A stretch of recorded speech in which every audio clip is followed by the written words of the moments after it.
Hi, I'm Steve Hassan, and I am honored to have with me yet again Dr. James Scaminaci III, who was really, James, you helped me a lot in understanding fourth generation warfare when I was researching the Cult of Trump book. And I just want to tout some of your background before we jump in. But the reason I asked you to come on with me is to share some of your, what I think is brilliant analysis of what was behind the failed insurrection attempt of January 6th. But first, I just want to plug you and just say you have a PhD in sociology from Stanford with an emphasis on political sociology, but you're basically a retired naval intelligence officer. You've also served as senior civilian intelligence analyst for the European Command's Joint Analysis Center. You're also a former Soviet analyst. Just very impressive stuff, and you're writing up your analysis. But I really wanted to catch you and ask you to share with my listeners. What do you think of what's been going on and the fact that so many people are still believing that Trump won the election by a landslide and that the Russians had nothing to do with it? Well, you're bringing up what you talked about in like the cult of Trump, Yeah. is that the big lie about the election and the January 6th stop to steal were highly correlated before the attack. And what we've seen in the cult of Trump is the big lie and minimizing or whitewashing the January 6th attack are joined at the hip with the entire Republican Party now. Yes. Whereas before, it might have been 147 House Republicans that we're with Trump and the big lie. Now it's all but 35. Mm. And so what you put in the cult of Trump. And when I read the cult of Trump, I was like, really, really, and then it's like, oh man, this guy really hit the nail on the head. I was a skeptic reading it, and it was like, wow, this guy really got it. And now it's like we're living the nightmare you wrote. Yeah, and actually, I just read an article in Mother Jones that talked about a 3-hour meeting with the Moonies, my former cult, and major players, including Pompeo and Newt Gingrich and others. That just reinforces my thesis is spot on. But I want to highlight your take and what you think that the government and the public and governments around the world need to understand about what happened leading up to January 6th. So, obviously, with the Federal Bureau of Investigation investigating what happened on January 6th, and federal prosecutors with the U.S. Attorney's Office in Washington, D.C., filing motions, this is a legal problem. This is a legal investigation, and eventually some or all these people that have been indicted are going to end up in a court of law. And the lawyers are going to have to convince a jury that these people are guilty of whatever crimes they have been accused of. And in these filings that the Department of Justice has made, over and over and over again, the Department of Justice has said, this is just the minimum amount we need to file to convince you that they committed this crime, probable cause, right? Uh-huh. This is just the minimum. And we're not going to go beyond the minimum. So I'm dealing with the minimum that they've released, not all of it. For example, the Department of Justice, and I'll just say DOJ from now on, the Department of Justice is long, and FBI rather than, and so the DOJ said, look, we just gave Ethan Nordian's lawyer. Now, Ethan Nordian was the Proud Boy who was the leader of the first among equals of the Proud Boys on January 6th. They said, look, we just gave you over 204,000 PDF pages of Telegram messages. Well, if you read the FBI's release, they could probably fit on one page. So we're dealing with a minuscule amount of data, and I'm analyzing a minuscule amount of data. So there's a legal analysis, but I'm not a lawyer, so I'm not doing legal analysis. If you want to read legal analysis, go read Marcy Wheeler. She does a great job. I get all of my almost all the FBI stuff from Marcy Wheeler's Empty Wheel website. I don't agree with all of her analysis, but if you want to read legal analysis, read Marcy Wheeler. Very good. So I come at this, I'm a military intelligence analyst. I want the lawyers in the DOJ and the FBI special agents to understand this as a military attack. It was a military attack. It was planned as a military attack, and you should understand it as a military attack. And if you do that, then certain things get pointed to, which I point to in the papers, but also what they have put out. And some of the times they have actually misinterpreted their own evidence, which is really amazing. And in one court case, the assistant U.S. AUSA is like the assistant U.S. attorney gets in court, and she almost made the case, well, there was no hard and fast plan. Yeah, they were just sitting around waiting for what was going to happen.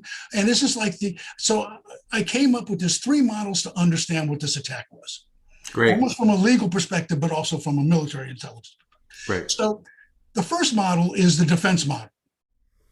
And even some skeptical judges. The first model is the immaculate insurrection. Somehow, some way, this insurrection just happened. My guys didn't plan anything. They didn't coordinate anything. They just got swept up in the moment. Oh my goodness. They just found themselves bashing in the police. They couldn't help themselves. So there's like this immaculate insurrection. Then there's the more serious animals. And this is where Marcy Wheeler, she calls it the interlocking conspiracies, parallel and interlocking conspiracies. Now, and she says, well, this is where the FBI is. So she's falsely tracking the FBI. And it's like, okay, that's fairly good. It's close, but it's not really close enough because she misinterprets and the FBI misinterprets a key piece of her own evidence. Okay, so the FBI does a filing on this guy, Kelly Meggs. Now, Kelly Meggs is not a veteran, but he is made the head of Oath Keepers in Florida.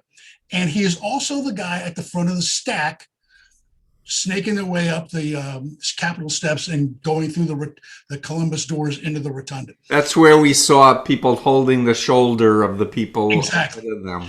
So he's the first guy leading them up. He's listening to 2 Oath Keepers talking to him. Ken Harrelson is one. And then the other one is a guy who's given a number by the FBI, number 228, because they don't know who he is. Okay. So they make a filing on Kelly Meggs. And Kelly Meggs says, on I think December 19th, he goes, I have organized an alliance between the Oath Keepers, Florida 3 Percenters, which is a militia group, and the Proud Boys. That's on December 19th. And then later on, I think it's just 22nd or 25th, whatever the date is, he's telling on Facebook Messenger, I believe, to a very trusted person, he goes, we have orchestrated a plan with the Proud Boys. Now, in that filing, the DOJ, the Department of Justice, uses the word coordination 4 times. But this is not correct. He didn't say we coordinated. He said we orchestrated. And if you orchestrate something, in music, it means to produce a musical score or a musical composition which is ready to be played. If you're in business and you orchestrate something, you have formulated a secret plan that you want to enact to achieve a desired result. So when Kelly Meggs tells this very trusted person, we have orchestrated a plan with the Proud Boys, he's just admitted that the Proud Boys and Oath Keepers jointly developed a plan that they will jointly execute, because he says on December 19th, I have an alliance, we're going to work together. And can I use a swear word, or do you have to bleep it out? Let's leave it out. Okay. We have developed a plan. We're going to work together and we're going to shut this thing down. We're going to shut this thing down. Okay. So Right after the sentence of "we have orchestrated a plan with the Proud Boys," he goes, "I have been talking to," redacted, "the leader. The leader is Enrique Tarrio, chairman of the Proud Boys." There couldn't be anything clearer for the FBI and DOJ or for Marcy Wheeler that what they agreed to was a joint plan to jointly execute. And so my model, based on that evidence and some other evidence, is a single envelopment, three transient model in which the Proud Boys and the Oath Keepers jointly attacked the Capitol building to shut down the certification of the election and basically overthrow the government. Mm-hmm. And they came really close, minutes from a catastrophic failure for the federal government or a spectacular success for Donald Trump. Mm-hmm. Mm-hmm. So those are the three models. I have one, Marcy Wheeler and the FBI have one, and the defense lawyers have their own immaculate. And I had been seeing on Twitter for months this kind of call to action and veterans talking about violence and taking the assault rifles and hitting the streets. Of course, I talked about Alex Jones in my book. He's been saying there's going to be, civil warfare. I saw an interview where he said, "I'll eat my neighbor in order to feed my family and buy my supplements and, get my survival training," right? Yeah. So for me, my thesis is that what's behind this has been brewing for decades of authoritarianism, wanting to overthrow the government, undermine it, neutralize it. Could you take a minute before we go back to your analysis to just explain fourth generation warfare? Because you helped educate me about this. Okay. So fourth generation warfare is developed by William S. Lind, who's one of the strategists who worked for Paul Weyrich, who was the key strategist for the Christian right. And a lot of the ideas that are in fourth generation warfare from Lind have been boiled down, borrowed from John Boyd, who was America's probably number one strategist. Really, anybody who's delved deeply into the OODA loop understands the complexity and the sophistication of this kind of an attack. But a fourth generation warfare attack is basically this. You have a central state and a non-state actor. And the non-state actor wants to undermine the legitimacy, the moral foundation of the state, so that people transfer their loyalty from the state to the non-state actor. This non-state actor could be a racial group, like white supremacists. It could be fascist group. It could be a religious group like the Christian right. Christian right is a bunch of different groups. Exactly. But the thing of it is that, and what John Boyd writes about and what William Lind writes about is the state doesn't have a moral foundation to rule, to stay in power. And you do everything you can to undermine that legitimacy. You either undermine the leader, like you attack Obama as being not an American. That's undermining his legitimacy as the president. But you could also say the government is run by globalists. It's run by a cabal of satanic, devil-worshipping, child traffickers. It's QAnon stuff. QAnon. Yeah. It's all the same strategy. You just use different words. Different groups are doing it. But the main effect is to have right-wingers no longer believe in the legitimacy of the federal government, believe in the legitimacy of the Constitution, believe in the legitimacy of the Democratic Party, and believe in the legitimacy that they're actually legitimate Democratic voters who have a right to vote.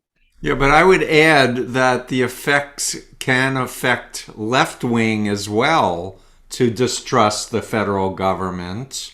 There were people who were wanting Bernie Sanders to win who got recruited into QAnon and the cult of Trump as well because they believe, that propaganda. But is it correct to say that fourth generation warfare wants to delegitimize leaders, delegitimize institutions, wants to create confusion and uncertainty in the status quo in order to then have this voice of certainty. We know what will, work. Is that Yes, accurate? yes, it's very accurate. It's, you go, in the authoritarian leader, the authoritarian literature that you put in the book, what does the authoritarian leader come up with? That he's the only one that knows what's going on. He's the only guy that's got a plan. So he's the certainty. He creates all kinds of confusion. His movement creates all kinds of confusion. Doesn't matter which country you're talking about. They create all kinds of chaos, and we're the only ones that have the answer. Chaos. Yeah. And for me, in all my work with cults and mind control, if you want to mind control someone, you have to undermine their sense of self and identity and meaning and hope. So you want to create confusion intentionally, and you want to undermine conscience, science, medicine, things that can anchor people back to reality so that it's more easy to get into the magical thinking Mhm. realm. And what you did in your book, which was really interesting, is you made it as a pyramid, right? So like you have Trump at the top, but the people at the bottom are getting hit from all kinds of different sources. So there's Fox News is telling them one thing, but a similar fourth generation warfare. OANN is giving it exactly, That's from my book, The exactly, People exactly. Controlling Trump, but people are in a bubble where they're getting hit from everywhere. Exactly. They're getting hit from everywhere. And left wingers looking at it don't really see that it's really just one big strategy. It's one big fourth generation warfare strategy. It's only got a core amount of groups that really know what the heck is going on. They're putting out stuff. They don't mind QAnon. They're not worried about QAnon. QAnon's doing what they do, undermine the vaccine, undermine the Democratic Party, undermine this, oath keepers, undermining the military, undermining law enforcement. You know, it's an assault where you launch 100 missiles at the federal government and you hope a few of them hit. Right. And can I put you on the spot as a former analyst of Russia? I read the Mueller report from beginning to end. I was convinced, before the Mueller report that Putin and Russia was deeply involved. I most recently read Craig Unger's book, American Compromat, and did an interview with him. And he and his former KGB operative Yuri Shvets said that the Soviet Union had been cultivating Trump for decades. What are your thoughts about Russia as a bad actor influencing what's going on here? I think Russia has played a role. I don't. I minimize it only because I don't want to become McCarthy-esque about it. But they clearly play a role, and they amplify. They're the amplifiers. You know, they don't create. When you read the Mueller report, or you read whatever report you have on the Internet Research Agency, they wanted to sow confusion or sow racial division. It's like, excuse me, we've had racial division in this country for like Right. 200 years. You don't need the Soviet Union or the KGB. But you can amplify it, as you were saying. They can amplify it. They can prod it. They can cajole it, push it, but they don't create this stuff. This is our problem. I understand the Putin model. I understand that stuff. But you know what? We have to solve our problem because it's homegrown. Right, but I just want to say that one thing that was very clear as I was talking with believers in the cult of Trump or QAnon, they all thought Russia had nothing to do with the 2016 election, think that there was zero relationship with Russia, and that they're benign or even positive forces, and that doesn't resonate with reality for me. Well, Putin and the Christian right, and when you say Putin, it's really the KGB, back from the 1990s onward, and then the FSB. They cultivated this image of Putin and Russia being the home of some kind of pure Orthodox Christianity, untainted by all this gay rights, women's rights, all this other kind of stuff, right? And so these Christian right guys, they look at Putin as a savior, as that's the real Christianity. That's where we really have to go. And so they have an invested interest in not seeing the manipulation coming from Russia. But all that said, the problem with Mueller is Mueller interpreted his mandate like this narrow. Right. It's like Craig Unger, Seth Abramson, a whole bunch of other people. They go, this conspiracy was much wider, much deeper, much more involved. Trump was up to his eyeballs in collusion with the Russians. Yeah, exactly. So I want to come back to your brilliant analysis of the failed insurrection and leading up to where we are today. So you're going to be publishing a detailed analysis on your blog soon. But give us some highlights to whet people's appetite to read the deeper analysis. Okay, so Marcy Wheeler and Seth Abramson and probably a few others, but those I've read are very accurate when they go, look, this is a much larger conspiracy beyond the attack. I'm only looking at the attack.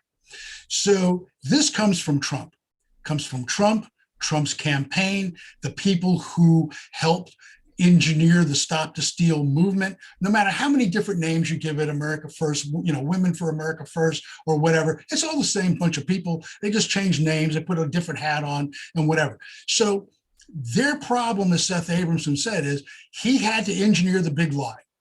Okay. Then he had to engineer that people were going to show up on January 6th at the Ellipse. Then they had to engineer that people from the Ellipse were actually going to go to the Capitol. And then only in the third phase are the Proud Boys and the Oath Keepers going to engineer the attack to get into the building. Because the only way you could stop the steal, if you want to call it that, is you have to get into the building and you have to completely disrupt the Senate and House. Now, what they did aim for, the Proud Boys and Oath Keepers aimed for, was getting into the Senate. And they missed the Senate by a minute. And I don't mean the minute that the Washington Post is talking about. No, they missed destroying the Senate by a minute. Think about this. Think about this attack, about how the dynamics would change with one or two decisions by the Proud Boys in a minute. They are breaking into the window in the Northwest Courtyard at about 12 hours. That is 12 minutes after 2. Joseph Biggs, who's the leader of that attack on that corridor, he's into the building at 14 minutes after. At 14:12, Dominic Pizzola, 12 minutes after 2, Dominic Pizzola is smashing the window to get in the Northwest Courtyard. 14 minutes after 2, Joseph Biggs, who's leading the attack on that courtyard, he's in the building. About 15 minutes after 2 o'clock, maybe 16 minutes after 2 o'clock, hard really to tell. But Dominic Pizzola is seen going up the hallway, following Goodman. Goodman's leading the QAnon idiot to the left. If Dominic Pizzola goes to the right and says, hey guys, Senate chambers this way, let's go get them, you have 300 people now storming into the Senate chamber. Vice President Pence is on the dais. There's 100 senators listening to whatever speech is going on. And Donald Trump is sitting in the White House watching on national television as 300 MAGA guys, absolutely angry at stopping the steal, are now in the building. That's the first. But Dominic Pizzola makes a mistake. He goes left instead of right.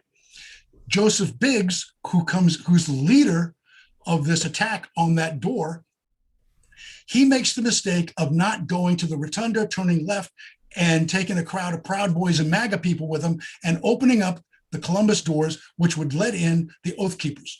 The Oath Keepers' mission, apparently, from what we heard on Zello, was get to the Senate. They were going to do citizens' arrest of senators.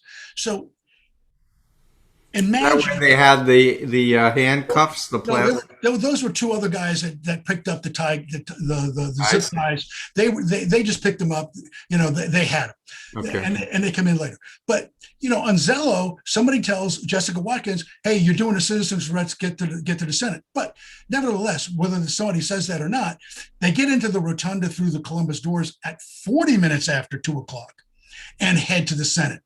So imagine Joseph Biggs gets into the northwest door. It's 14 minutes after 2. He tells Pizzola, get up to the Senate chamber and bring all these MAGA guys with you. I'm going to take some Proud Boys. We're going to go to the Columbus doors. We're going to break those doors in. And in comes the people behind door number 3 and with the Oath Keepers. And they're heading to the Senate too. Now you have at 30 minutes after, remember, Pizzola could be there at 15 minutes after with 300 MAGA rioters. The Secret Service has now got to protect the Vice President of the United States. Donald Trump is watching. He's got 300 people howling and screaming in the Senate chamber. He's got another few hundred people coming from the Columbus doors with the Oath Keepers in tactical gear who have been absolutely livid that there's a Chinese government going to be installed heading to the Senate. A Chinese government. Exactly. Chinese puppet. Right. So if Pizzola doesn't make the mistake of going left instead of right, if Joseph Biggs remembers that I got to open up the door, he eventually remembers, but it's too late. If all that happens at between 15 minutes after 2 and about 2:30, 2:35, the entire Senate chamber is engulfed with MAGA rioters. The entire dynamic of this fight changes. Donald Trump is not going to say, getting on Twitter and go, why don't you guys leave peacefully? He's looking at victory. He's looking at victory. Because that's what he wanted in the first place, to stop the electoral count. Exactly. Not only stop it, what was the purpose of stopping the count? It was to reinstall a failed president who had been not elected. Right. It was the whole thing. So he was going to overthrow the government that he headed, and he had the Proud Boys and Oath Keepers do it. And the only reason why it failed is because 2 people made 2 tactical mistakes. In fact, Pizzola made the first mistake, Joseph Biggs made the second mistake. And other than that, at between 15 minutes after 2 o'clock and maybe 2:30, you would have the Senate chamber filled with MAGA rioters, people punching out senators, people trying to arrest senators, the Secret Service wondering, do they have to open fire on this crowd on national television? This whole thing changes. So I just want people to understand, this was a military attack that came within a minute. And I'm not talking about the minute that the Washington Post is talking about. I'm talking about the minute that Pizzola could have been in the Senate chamber. Right. They came really close. Right. So all of this trying to deny that there was a violent attempt to overthrow the duly elected, yet to be confirmed president, now Joe Biden. Boy. That's what Donald Trump wanted. Right. I mean, Marcy Wheeler and Seth Abramson are correct. Donald Trump put in motion a stop to steal, which was not just to complain to the Congress. It was to stop Joe Biden becoming the next president of the United States. Right. That's what it was all about. Right. So if you were speaking to the Biden administration directly, let me take that back. Not the Biden administration, but talking to the Department of Justice, the Senate Intelligence, FBI. It seems to me from listening to you, if you had deeper intel, you could do a much more robust analysis based on your history and background and credentials, right? Yes. Here's what I would tell the DOJ lawyers and the FBI special agents is, I know you have to look at this as a legal problem because you're going to have to get into court and you're going to have to convince a jury of 12 people that these guys are actually guilty of whatever you're accusing them of. I got that. And I'm not a lawyer. But you have to understand that this was a military attack, planned as a military attack, and you have to understand what the plan actually was of what you're looking for. And so it was 2 attacking forces, Proud Boys and Oath Keepers, in a joint plan, jointly executing an attack. They used the MAGA crowd as the diversion to absorb the entire focus and resources of the Capitol and Metropolitan Police forces on the western side. That was transient one. And in transient one is just MAGA crowd, with the Proud Boys instigating, enraging the crowd to fight the police. They needed that fight. They needed to engage all the police on the western side. At some point, the Proud Boys slide off to the left, to the northwest stairs, and they make the mad dash. They overwhelm the few police that are there. And that is part of the battle plan. It's called putting strength against weakness. This is what I put in one of the figures of the Battle of Lucreta. Okay, you put strength against weakness. They make the mad dash to the northwest corridor. That's transient 2. Transient 3 is the Oath Keepers and a MAGA mob on the eastern side of the Capitol, pounding on the doors for sure. But the Oath Keepers, and what I argue to the DOJ lawyers and the FBI is, you have to understand how bizarre the Oath Keepers' behavior was to understand that it's a pre-planned attack. They are sitting there on January 6th at the Ellipse, listening to these speeches. At 12:53, the New York Times says, exactly the time, 12:53, when the Proud Boys breach the first barricade of the Capitol, right? The little plastic fence. 2 minutes later, they're going to knock out a Capitol police officer at the first bike rack. And then 2 minutes later, they're going to be at the third bike rack, push that away. And then a couple of minutes later, they're going to be, within about 4 or 5 minutes, they're at the Western Plaza steps, enraging the crowd. So at 12:53, when they walk over the first plastic barrier, number 228 that the FBI hasn't identified gets the Oath Keepers up from the VIP section and leads them out of the Ellipse at exactly the time the start of the attack. They go down Constitution Avenue, deposit themselves at about 40 minutes after 1 o'clock, and wait. And they're simply waiting. No military unit does that. They've done no reconnaissance to get there. They've done no preparations to get there. They're just sitting there waiting for the doors to open so that they can get into the Senate. And what I would tell the DOJ lawyers and the FBI is, when you see this bizarre behavior from the Oath Keepers, and then you read Kelly Meggs say, we have orchestrated a plan with the Proud Boys, you're looking at the plan. That plan is not a 100-page op order. It is a plan that could be on an 8.5 by 11 sheet of paper, both sides. One side shows where you're going to attack. The other side shows just the timeline of when you're going to do it. In fact, you could do it on one napkin if you're really clever. So that's the plan. You could get that plan through iterations, talking face to face, Proud Boys with Oath Keepers. What can you do? What do you want to do?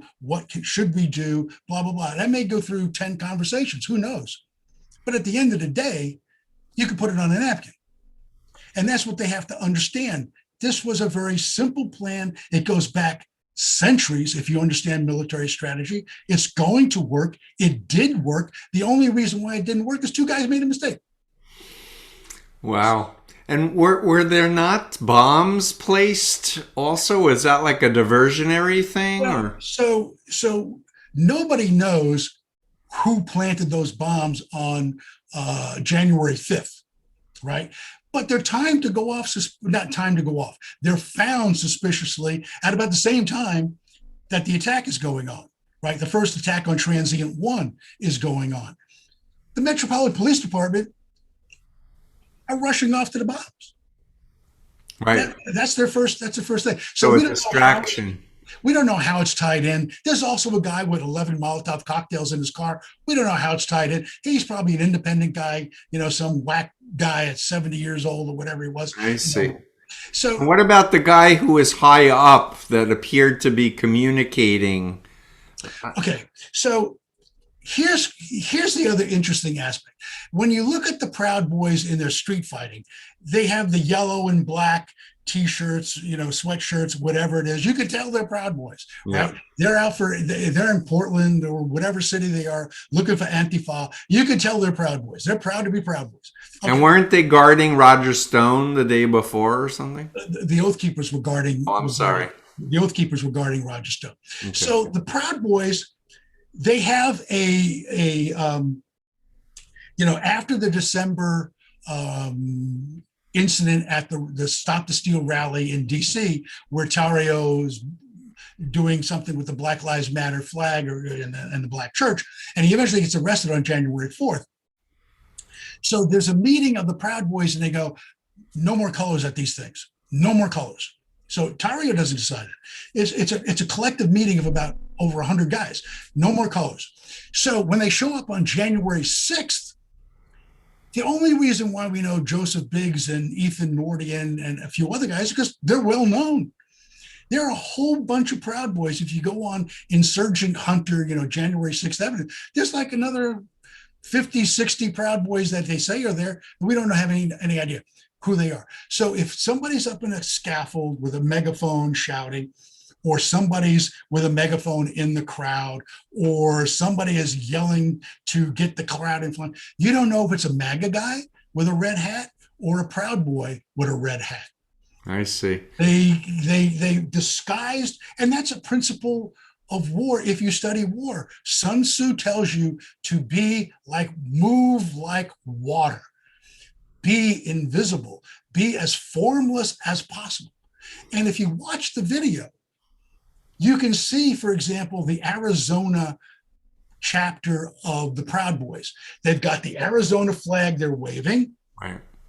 They've got the orange scarves on and everything. You can see that you can see them. And all of a sudden, the camera guy who's not he's an independent journalist. He's scanning right, scanning left, scanning behind him, scanning in front.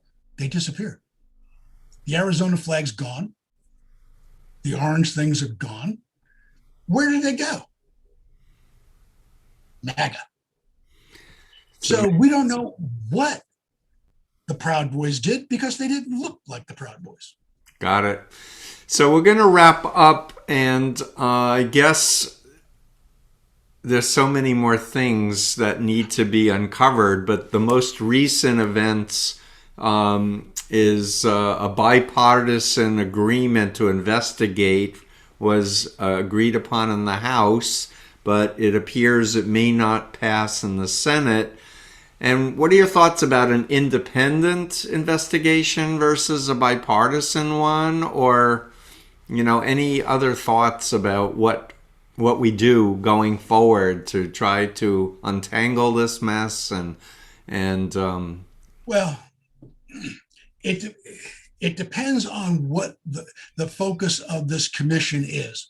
If it just focuses on the attack, that's going to be very narrow, and that's going to be handled by the FBI and the DOJ. Mm-hmm. The larger issue, and I think which the DOJ and the FBI might not want to get into, is what role did Donald Trump personally have? What role did the Trump campaign have? What role really did all these people have? Like Seth Abramson talks about the January 5th evening meeting where all the principal conspirators are, Michael Flynn and all those guys. That's a political nightmare to get into. And we already know what's going to happen. All these guys are going to lawyer up with really expensive lawyers. And unless you have subpoena powers, you might not get very much. So there's a large part of this conspiracy that might not be dealt with. And who's going to be hung out to dry is going to be the Proud Boys and Oath Keepers. But I firmly believe that this was orchestrated, planned from Donald Trump. This was by him, for him, and they did what they needed to do. I mean, in terms or of the people who are whispering in Donald Trump's ears about what should be done. This is my opinion. Whether it's Roger Stone, Steve Bannon, Eric Prince, whatever. And I would ask, here's the question I would ask the FBI to investigate. If you had one thing to investigate, is how does a Kelly Meggs, who has no military experience, no experience doing any kind of personal security detail, and I knew the guys who did personal security in Bosnia, protecting 4-star generals. It's the training for that is incredible. Okay, it's a difficult job. So Kelly Meggs has no military experience whatsoever, never done personal security whatsoever, and all of a sudden there are guys like Menuda and Kelly Meggs in the inner circle of Roger Stone. So the FBI has to determine who gets Kelly Meggs into that circle so that Kelly Meggs can talk to Enrique Tarrio and orchestrate and organize an alliance. Orchestrate a plan, organize alliance. That's the key. Tarrio's involved in it. Stuart Rhodes is involved in it. Kelly Meggs is involved in it. Find the people who got Kelly Meggs into that inner circle, and you will find the seed that goes back to Donald Trump. Great. Any last thoughts as we wrap up? Thank you so much for your wisdom. I just want to thank you for having me, and I just want people to understand that we're looking at a minuscule amount of evidence. I've analyzed a minuscule amount of evidence. You can charge me with confirmation bias, which we all have, but I lay out the evidence. I lay out the inferences. I lay out what they've said. I've filled in the dots. I've gone beyond what the DOJ says in their filings, and I've included the dots that they don't want to include, that make sense of all the data. And what I would argue is it was a pre-planned attack. It was jointly executed, and the two people that were involved, the two groups, the Proud Boys and the Oath Keepers, and they were doing what Donald Trump wanted. And you're a civilian citizen just caring about our country and our planet.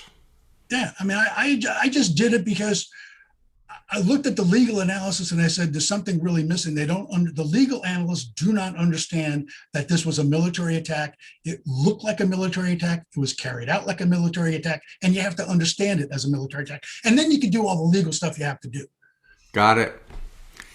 Thank you so much.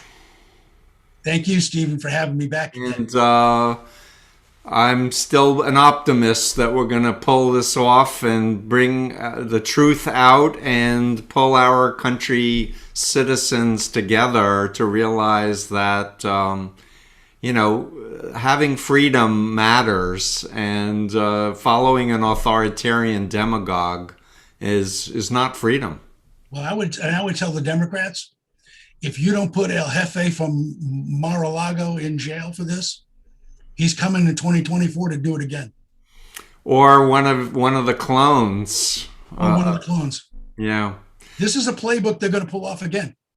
Yeah, that I've heard from many sources, that the weaknesses, the vulnerabilities, the corruption, the manipulation, unless we can step back and identify how we've been attacked and how our minds have been hacked and how our social media has been manipulated against citizens, then we're in a lot of trouble, more trouble.